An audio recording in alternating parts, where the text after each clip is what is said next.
Buenos días, hermanos de Cristo Rey, de nuestra iglesia querida, y también a cada una de las personas que tiene acceso a este video. Que el Señor los bendiga. Hoy, 12 de abril, domingo, día de resurrección.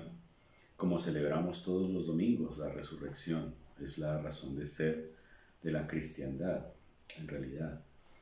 Pero más que eso, hoy estamos de manera particular celebrando cada uno de nuestros hogares por causa del aislamiento, y el mensaje de resurrección cobra más vida precisamente por el contexto que estamos nosotros teniendo a nivel mundial, no solamente de nuestra ciudad, Bogotá, o de nuestro país, sino a nivel mundial se está padeciendo lo mismo.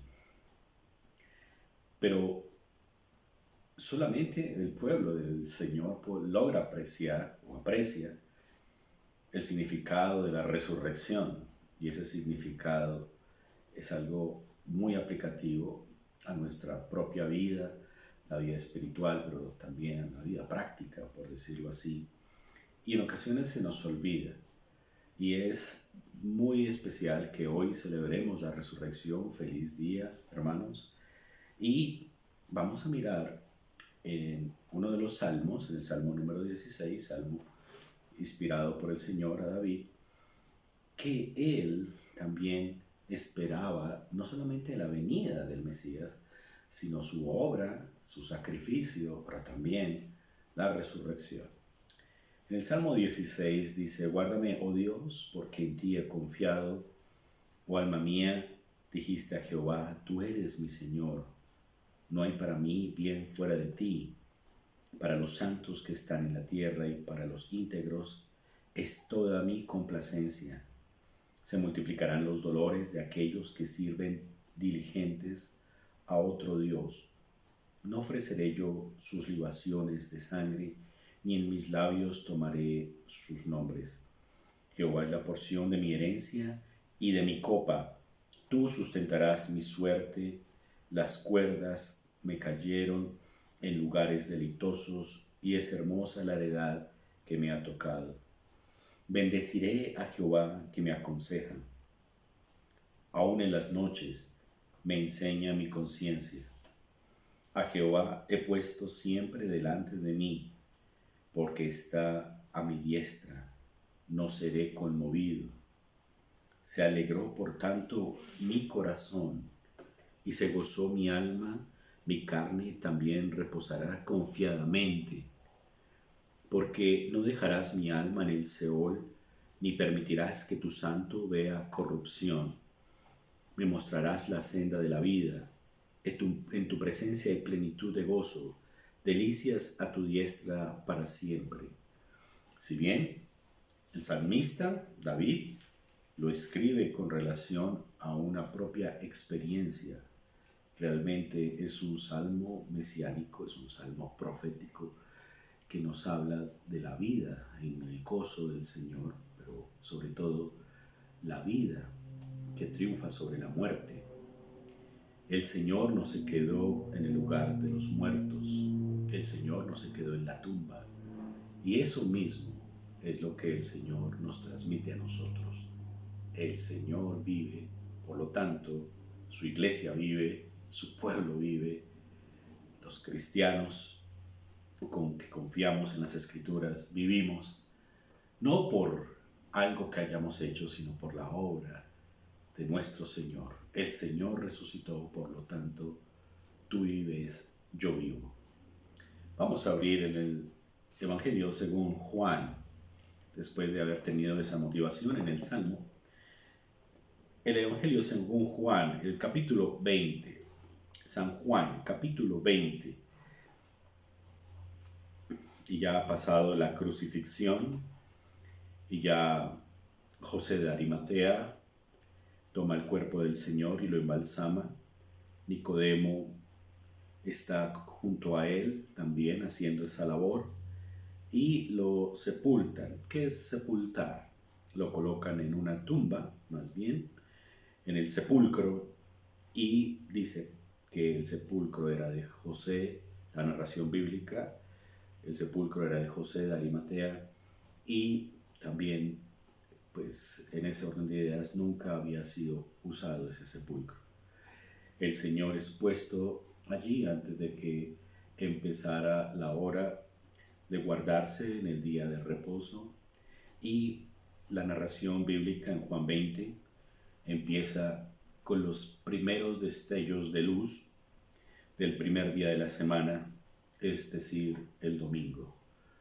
Cuando apenas el alba despuntaba, vamos a mirar qué sucedió, qué pasó, y vamos también a repasar un poco esto y aplicarlo un poco a nuestras vidas. No tiene toda la implicación teológica el propósito de este mensaje, ni tampoco toda una explicación eh, dialéctica o doctrinal, sino celebremos de una manera espontánea y especial.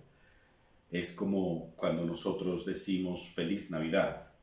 El Señor obviamente es la Navidad. Aún cuando decimos feliz año y lo deseamos a nuestros seres queridos, a la familia, es un mensaje que tiene significado cuando estamos nosotros transmitiendo que me gustó y me encantó que tú vivieras un año más y te deseo un año más de vida, un feliz año.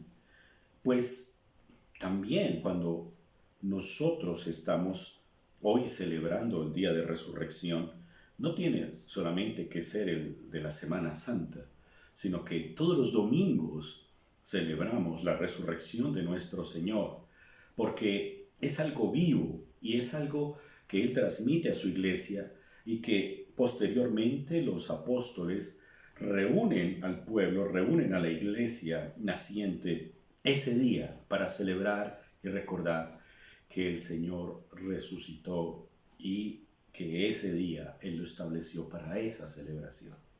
Gracias al Señor por esto.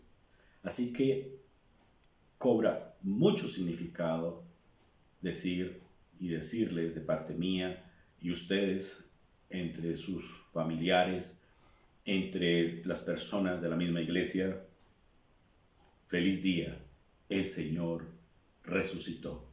La mejor noticia que pueda darse hoy, el Señor resucitó. Permítanme orar. Señor y Padre, gracias por este tiempo especial, estos minutos que con un devocional basado en tu palabra podemos nosotros saber que lo que tú comunicas y al mismo tiempo transmitir nuestra adoración a ti de corazón. Gracias porque en medio de la pandemia que está padeciendo el mundo entero, nos permites por este medio transmitir a las demás personas el mensaje de las Escrituras, el mensaje de la salvación y tu propósito eterno, el propósito del reino de los cielos. Habrán muchas cosas en las cuales nos hemos equivocado, hemos fallado, no solamente como humanidad, sino como pueblo tuyo, pero lo mejor de todo es que la buena nueva de salvación es la noticia de que tú no fallaste, ni que tú te equivocaste, no solamente enviando a tu unigénito en el propósito de la salvación, en la obediencia al Padre, en la crucifixión, en la resurrección, sino que en tu providencia, que tú gobiernas, Dios santo y justo, sabes cómo tratar al ser humano, sabes cómo tratarnos a nosotros, para que volteemos nuestra mirada a ti y clamemos y nos liberes no solamente de la tragedia de un virus temporal, sino de la tragedia de algo que es más mortal, que no solamente es de una muerte física, sino de una muerte espiritual. Se trata precisamente de la condenación y del pecado. Tú triunfaste, Señor Jesús, sobre esto. Tú triunfaste sobre este enemigo que surge de nuestros primeros padres, Adán y Eva, y que el castigo de la separación hace que la humanidad entera también esté separada de ti. Pero tú, Señor, nos das la respuesta, única respuesta, Cristo, tu Hijo, nuestro Señor, para que pongamos nuestra mirada en Él, para que sea levantado, Señor, frente a nuestra vista, y que nosotros, Señor, reconozcamos no solamente en Él la salvación, sino que en nosotros reconozcamos nuestro pecado y nuestra incapacidad de salvarnos por nosotros mismos. Si fuera así, seríamos ciegos, sordos e incapaces precisamente de comprender el mensaje de salvación de la cruz y hoy de la resurrección. Gracias, Señor, por este tiempo tan especial, tiempo con las personas de la iglesia, pero también más personas que van a acceder en algún tiempo, en algún momento, a estos mensajes de las Escrituras. Gracias, Señor, porque por estos medios tecnológicos no ha dejado de multiplicarse el mensaje del Evangelio y de la salvación. Edifícanos, Señor, por medio de tus Escrituras, y gracias, que la bendición tuya esté sobre tu pueblo, sobre tu mensaje en Cristo Jesús. Amén. Así es precisamente lo que vemos en Juan 20, y bueno, no solamente el Evangelio según San Juan, todos los evangelistas, Mateo, Marcos y Lucas también, hablan acerca de la resurrección. Hay que partir desde una base, y es que la resurrección nadie la vio. Nadie fue testigo de la resurrección como tal, como una transformación del cuerpo que yacía en la tumba, el cuerpo de nuestro Señor, a un cuerpo viviente. Nadie lo vio. La tumba estaba, como ustedes lo recuerdan, estaba cerrada y con un sello. ¿Qué es eso? Una roca que ponen en la puerta de acceso a la tumba, al sepulcro, y pues allí no accedía nadie. Fuera de eso, por las intrigas precisamente de los religiosos y junto con el gobierno romano de la localidad de Pilato, entonces envía unos soldados romanos para que cuidaran que nadie accediera a la tumba y corrieran pues el sello o la roca que habían puesto y robaran el cuerpo del Señor.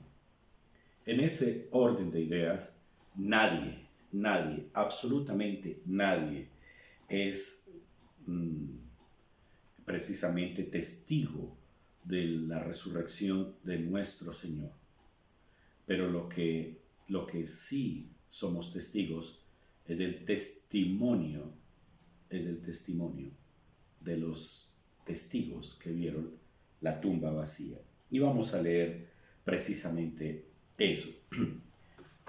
Juan 20, versículo 1. El primer día de la semana, María Magdalena fue de mañana, siendo aún oscuro, al sepulcro y vio quitada la piedra del sepulcro. Entonces vemos que una mujer, María Magdalena, que era discípula del Señor, se fue en el alba y llegó allá al lugar ya de día, muy temprano, y la piedra del sepulcro no estaba en su lugar, había sido quitada. Entonces corrió y fue a Simón Pedro y al otro discípulo, que probablemente era Juan, aquel al que amaba Jesús, y les dijo: se han llevado del sepulcro al Señor y no sabemos dónde le han puesto. Es, digamos, la teoría de María, la Magdalena, que le transmite ese mensaje de mañana a Pedro y al otro discípulo, Juan, y les dice: se han llevado del sepulcro al Señor. Es una teoría, pero no es la verdad. Y hay que tener en cuenta que las presuposiciones son peligrosas. Y aquí vemos en el versículo 2 una presuposición de María Magdalena. Y al transmitirla a otras dos personas, ya se empieza a multiplicar un mensaje falso, un mensaje que no es cierto. Ella transmite, obviamente, bajo unos temores, bajo una presión y bajo expectativas del contexto mismo, le transmite que se han llevado del sepulcro al Señor y fuera de todo dice, y no sabemos dónde le han puesto. No transmite un mensaje objetivo. ¿Cuál sería el mensaje objetivo? ¿Cuál sería la transmisión? ¿Cuál sería el mensaje fiel de un testigo de la tumba abierta? Es decir, la tumba está abierta, ha sido quitada la piedra del sepulcro. Pero si ustedes notan, María Magdalena ni siquiera ingresó, según el texto bíblico, a la tumba. Solo tal vez se asomaría, tal vez vio que no estaba el cuerpo del Señor y presumió que el sepulcro había sido objeto de delincuencia y se habían llevado el cuerpo del Señor. No hay que juzgar tan fuerte a María, porque cada uno de nosotros como seres humanos tenemos a veces ese tipo de inclinaciones, de prejuicios o de presuposiciones de lo que realmente asumimos que es la verdad, pero no es la verdad. Realmente hay que ser muy fieles a lo que es en realidad la verdad. Y la verdad, a veces cuando somos testigos de un acto, tiene un marco específico. Y precisamente María Magdalena se sale de ese marco. Y ella presupone el robo del cuerpo del Señor y así lo transmite a Pedro y a Juan. En el versículo 3 salen entonces Pedro y el otro discípulo y fueron al sepulcro. Llevan la información de María Magdalena y llegan al sepulcro. Corrían los dos juntos, pero el otro discípulo corrió más aprisa que Pedro. Juan llega primero que Pedro. Y bajándose a mirar, aquí ya específicamente nos dice que se bajaron a mirar, vio los lienzos puestos allí, pero no entró. Es decir, el primer discípulo que llegó, Juan, vio, aquí ya hay un verbo activo, vio. ¿Y de qué fue testigo? Cuando vio que los lienzos estaban puestos allí, pero no entró. Es decir, hubo una acción más avanzada que María. María ve el sepulcro, lo ve abierto, tal vez asoma y corre, dice, no vi el cuerpo del Señor, lo han hurtado. La presuposición. Los dos discípulos llega primero Juan, ve los lienzos, pero hasta ahí llega su acción. Pero ahora llega Pedro, porque Juan no entra, en el versículo 5 dice que no entra. Pero cuando llega Simón Pedro tras él sí ya avanza un poco más. Entonces noten cómo es de progresiva la acción dinámica de los verbos en cada uno de los discípulos. En María Magdalena ve el sepulcro abierto. Eso hace que tenga una sospecha. Juan no solamente ve el sepulcro abierto, sino que avanza un poco más que María Magdalena. Mira o ve, y que ve los lienzos puestos allí, tal vez sobre la losa. Y ahora Pedro llega y no solamente ve el sepulcro abierto, no solamente ve lo que Juan ve, los lienzos sobre la losa, sino que entra, ingresa. Y cuando ingresa, dice que vio lo mismo que Juan, los lienzos puestos allí, el sudario que había estado sobre la cabeza de Jesús, y no puesto con los lienzos, sino enrollado en un lugar aparte, separados. Es decir, entra en un mayor detalle de la descripción de lo que está viendo en la tumba. Entonces entró también el otro discípulo, el que se había quedado solamente viendo los lienzos, Juan, que había venido primero al sepulcro y vio y creyó. Es importante esto. Es muy importante. Tan importante como de que nadie fue testigo de la resurrección. Es igual de importante en creer en los testigos de la tumba vacía.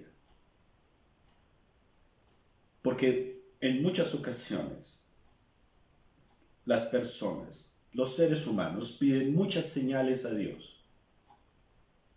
Piden milagros, piden respuestas a Dios, como los fariseos cuando cuestionaban al Señor, o las personas que le decían al Señor en su momento: danos señal, a ver, si tú si eres el Mesías, danos señal.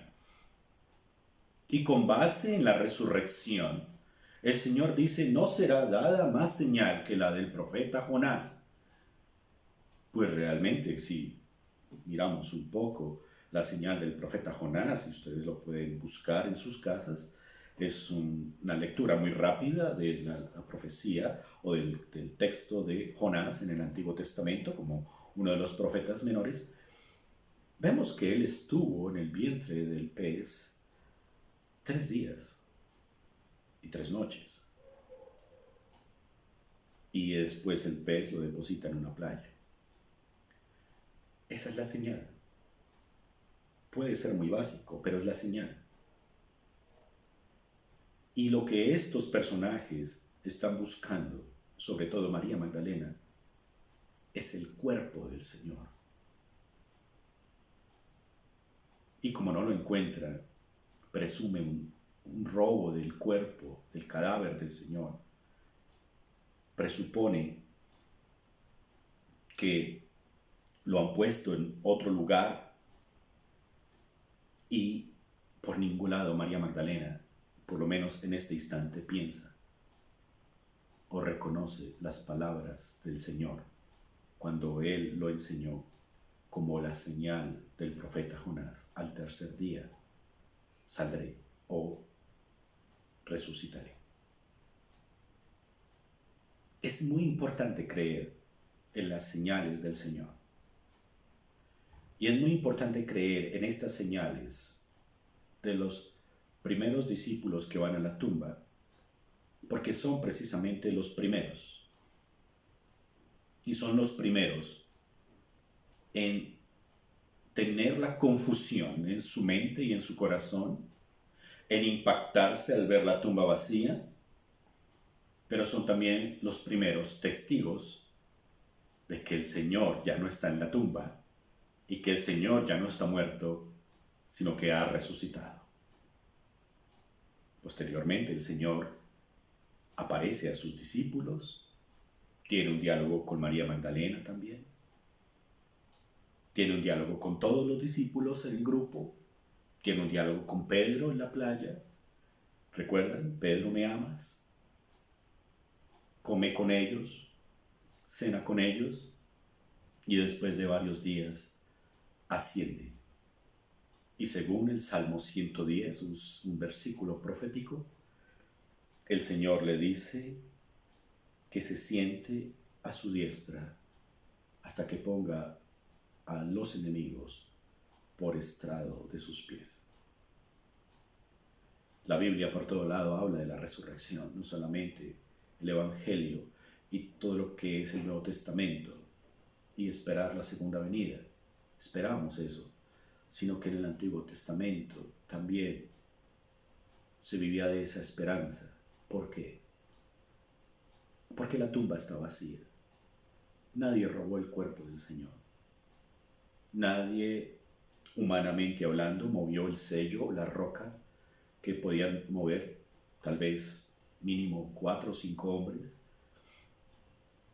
Nadie humanamente movió o removió el sello del sepulcro, sino que todo hace parte del milagro máximo. la resurrección, vencer la muerte. Pero esa muerte física en la cruz ya precisamente no tiene efecto. En el Señor Jesús Él pagó, Cordero perfecto, porque ese Cordero perfecto que fue inmolado en la cruz, precisamente ahora resucita. Ningún cordero animal en el Antiguo Testamento que era ofrecido resucitaba. Pero nuestro Cordero resucitó, nuestro Señor Jesucristo. Porque no solamente he aquí el Cordero de Dios que quita el pecado del mundo, sino que es el Cordero de Dios que ya ha cumplido y resucitó. Ya no vemos a un Jesucristo en la cruz, sino vemos algo más completo, el propósito más completo. Resucitó y está gobernando, porque así lo dicen las Escrituras. Pero algo obviamente que está dentro de su misterio, está en tu corazón y está en el corazón de todos los creyentes. Eso es importante. No podemos quedarnos con presuposiciones al estilo de María Magdalena. No podemos quedarnos solamente con los temores de posiblemente Juan, con algún miedo obvio, solamente ver los lienzos, pero tampoco podemos quedarnos con lo que vio Pedro y palpó, que cuando él entró vio los lienzos, vio el sudario, que estaban en lugares aparte, sino que hay que quedarnos con el versículo 8. Entonces entró también el otro discípulo, Juan, que había venido primero al sepulcro y vio y creyó. ¿Qué creyó? Creyó en la resurrección. Creyó en que Cristo fue levantado de los muertos. Creyó en lo que Él había anunciado a ellos en su tiempo de discipulado. Y cuando creyó, lo transmite después de una manera especial siendo apóstol. Porque el mensaje apostólico abarca la resurrección también. Porque aún no habían entendido la Escritura, explica precisamente el texto, que era necesario que Él resucitase de los muertos, y volvieron los discípulos a los suyos. ¿Por qué era necesario? Ahí está depositada nuestra confianza.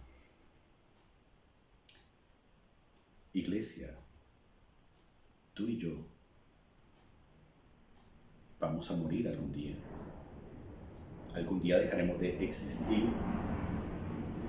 en este lugar, en esta vida temporal.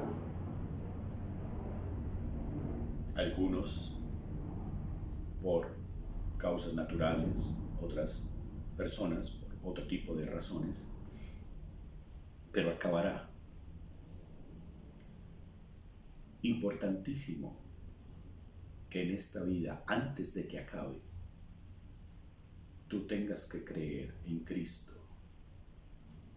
como Salvador y Señor, completo, Cordero que dio la vida por el pecador, pero sobre todo que Él triunfó sobre la muerte. ¿Cuál muerte? La que nos esperaba si Él no hubiera venido. Pero tristemente la muerte que le espera al que no cree en Él como Redentor. Porque ya todo objetivamente fue escrito. Y alrededor de la resurrección, en los ambientes judíos, inclusive en los ambientes romanos, Se especuló mucho del robo del cuerpo del Señor. Aún, obviamente, gran parte de la humanidad no cree en esto, tal vez lo cree como una fábula o lo cree como una historia tal vez sin un sentido real, como un nacimiento de una religión solamente, pero hace parte de la columna vertebral de la cristiandad. Algo tenemos que reconocer en la cristiandad universal. Sin resurrección no habría cristiandad. Y eso es lo que celebramos precisamente. El significado de la resurrección. No solamente ver los documentales de la tumba, de la cruz.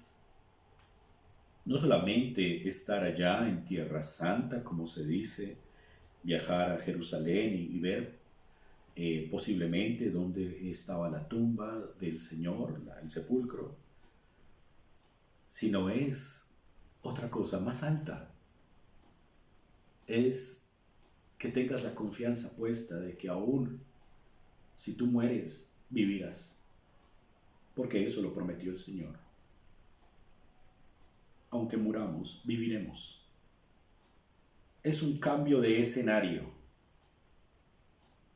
Y ese cambio de escenario hace que celebremos que el Señor venció la muerte que nos afectaba a nosotros. La muerte espiritual y la muerte eterna. Por la muerte física todos pasaremos, es obvio que es así. Pero al instante que tú mueras, al siguiente segundo que tú mueras, sabes en qué escenario estás, sabes en dónde estás, y lo mejor es que sepas que estás en el escenario gozando de la presencia del Señor en el cielo y no en el escenario caótico del infierno o de la perdición. Por eso este es un mensaje eterno. Muchos dicen, la Biblia habla cosas del pasado, es una historia, es que al fin y al cabo ya no tiene sentido, es retrógrado. Yo creo mi propio mensaje, las religiones tienen equivocaciones, tienen errores.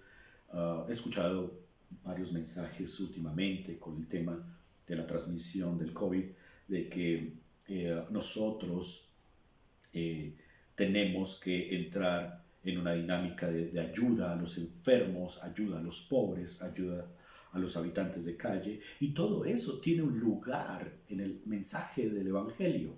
Sí, somos responsables de eso. Y el Señor obviamente nos preguntará por esas obras que hicimos o que no hicimos. Pero estructuralmente hablando, fundamentalmente hablando, nada sacamos con hacer ayuda humanitaria si no creemos en el mensaje de la crucifixión, que es la redención, y la resurrección, que es la vida eterna.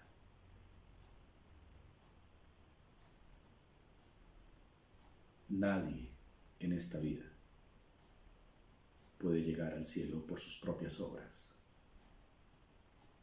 Pero los que tenemos la obra de Cristo en nuestro corazón estamos llamados a transmitir este mensaje y a hacer buenas obras para mostrar el Evangelio. La resurrección tiene ese sentido. ¿Para qué salvarnos del COVID? ¿Para qué salir rápidamente del aislamiento? Para seguir igual de egoístas, solamente pensando en mi propio bienestar, en mí mismo. O probablemente en este aislamiento se nos despierta algún sentimiento por la imagen de nuestro Señor, de ayudar a los demás, de enviar algún aporte, de dar alimento, de estar considerando las personas que trabajan en la parte asistencial médica, a los funcionarios públicos como la policía, como el ejército, considerar a nuestros campesinos, es más, eh, hasta considerar a nuestros líderes y salir al mundo otra vez. Cuando digo al mundo activo de la producción y olvidarnos para quién vivimos y olvidarnos de las personas que han puesto su vida para ayudar a otros. El aislamiento y la cuarentena tiene que ser una transformación de nuestra mente para no creer más en la tumba del Señor, sino en la resurrección.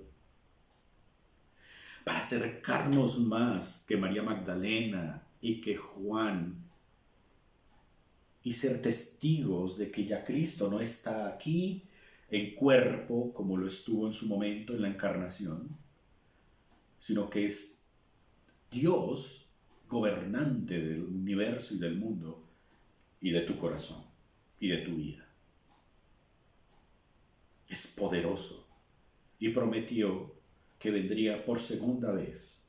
Ya no ingresará a Jerusalén sobre un burrito como hace 8 días lo vimos en el Domingo de Ramos, sino vendrá con poder a juzgar.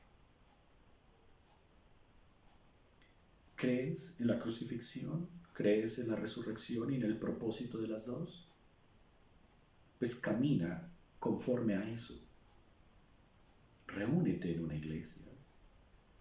Abre las escrituras para que te hablen, para que no sea solo un texto de tal vez suerte o algo antaño de los abuelos, sino que cuando tú lees la palabra de Dios es vida, porque esta palabra es viva y es eficaz y trae fruto y penetra a tu vida. Creemos en la resurrección y creemos que no quedaremos en un sepulcro, sino que resucitaremos, como Él mismo lo prometió, todos los seres humanos. La diferencia es que cuando pase eso, si estaremos con el Señor eternamente o estaremos igual de muertos como estuvimos en esta vida, separados de Él. No entremos en presuposiciones como María Magdalena. No saquemos excusas del mundo o de tu contexto. Soy muy joven para creer en esto. La religión es el opio del pueblo. Es que los pastores son unos personajes que abusan de los feligreses. Y supongo que hay varias cosas que se mueven en esos elementos corruptos. Pero eso no va a cambiar el mensaje del Evangelio, el mensaje de la cruz. La tumba está vacía. ¿Qué vas a hacer con eso? El Señor resucitó. ¿Qué vas a hacer con eso? ¿Vas a seguir acumulando excusas, razones? ¿Qué vas a hacer con eso? Solo un último ejemplo para terminar. La humanidad y de pronto tú y en cierta manera yo ponemos como excusa para avanzar en la piedad y en las buenas obras el tiempo que nos hace falta. No tengo tiempo porque tengo mucho estudio y estoy preparándome para ser un profesional. Otros dicen no tengo tiempo porque tengo mucho trabajo y las metas exigentes son muchas, entonces debo alcanzar esas metas. Y ahora que estamos aislados y en cuarentena, Ya tienes un poco más de tiempo. Te animo a que leas la palabra de Dios. Te animo a que leas la palabra de Dios. Ella sí te va a ordenar la vida y te va a mostrar las prioridades de la vida. Cuando salgas otra vez al mundo a estudiar, a producir en tu trabajo, a relacionarte con tus familiares, con tus amistades, sabrás hacerlo mejor, porque ya tienes una relación personal con Cristo, que el Espíritu Santo te da por medio de su palabra. Que el Señor te bendiga, hermano. Que el Señor te bendiga, quienes tenga acceso a este video. Y la buena noticia, el Señor resucitó y vive para siempre. Y si tú crees en eso, también vives para siempre. Bendiciones. Amén.